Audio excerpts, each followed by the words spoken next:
Hello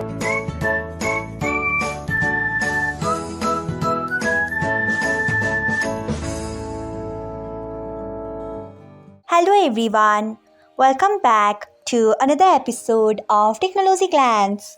Today, in this video, I'm going to guide you through how you can upload videos only on Wi-Fi on YouTube. So, let's get started. Firstly, open YouTube app in your device. Then tap on profile icon. Next, tap on settings. After that, tap on general. Next, you can see the option of uploads. Tap on it. After that, you can see the option of only when on Wi-Fi. Tap on it. So, this is how you can upload videos only on Wi-Fi on YouTube. Thanks for watching.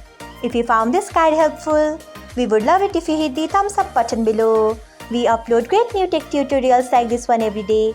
So, do not forget to subscribe to our channel and hit the bell icon so that you'll never miss another update.